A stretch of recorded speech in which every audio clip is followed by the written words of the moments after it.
Welcome to The Explainer. Today we're diving straight into a totally fractured era of swords, sea voyages, and survival that literally birthed the English language we use right now.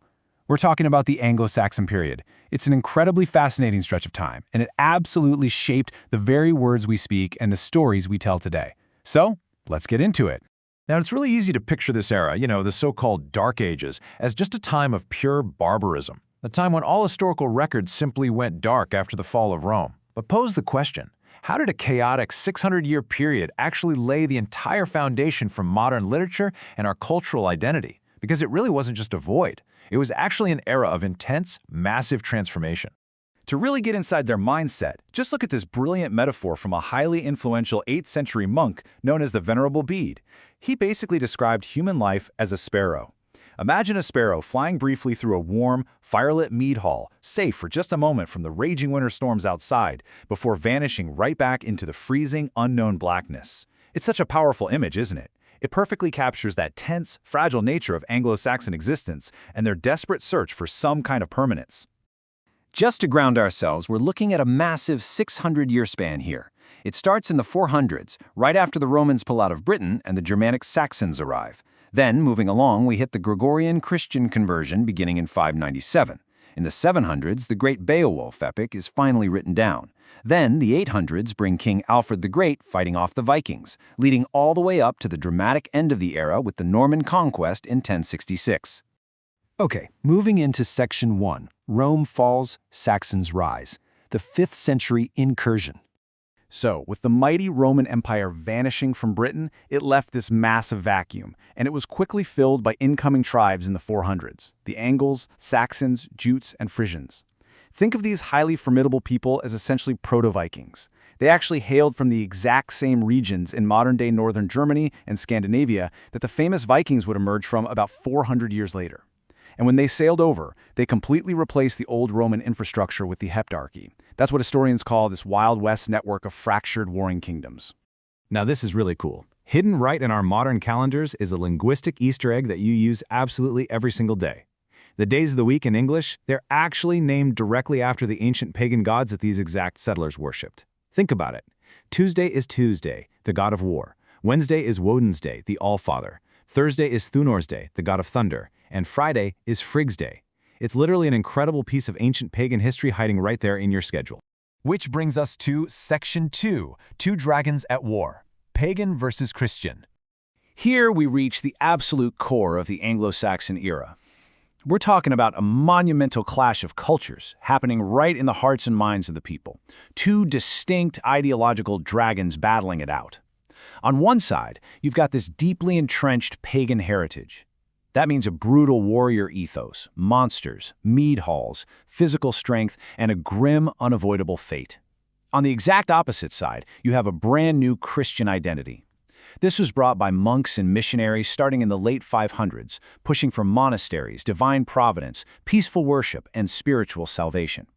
The friction between these two worlds is really what defines the era. Let's look at Section 3, Old English Elegies, Poetry of Survival.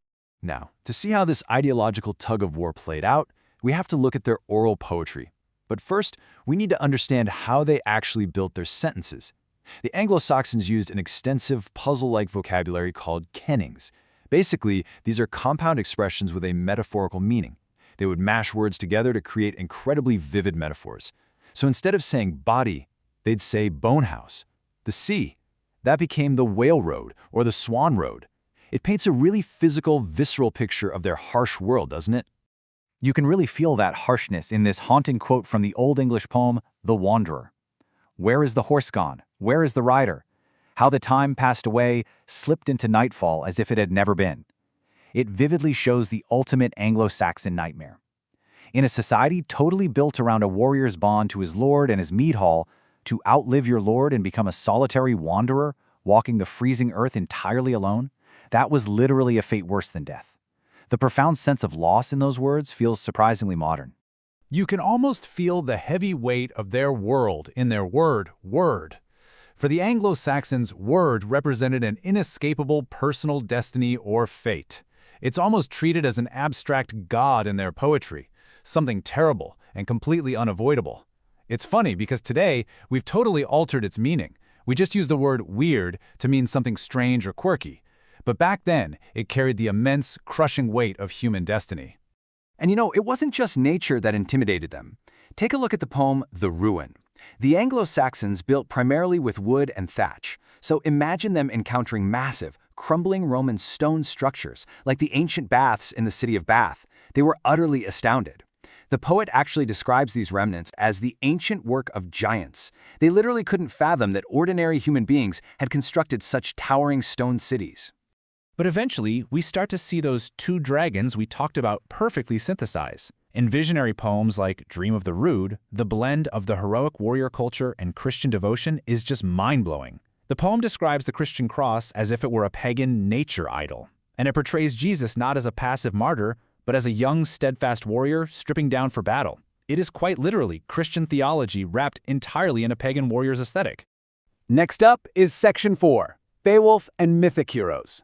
Which brings us to the ultimate epic, Beowulf. And for the fantasy fans out there, this proves exactly how deep Beowulf's direct influence goes. J.R.R. Tolkien was actually an Oxford scholar of Old English. He directly lifted from this era to forge modern fantasy.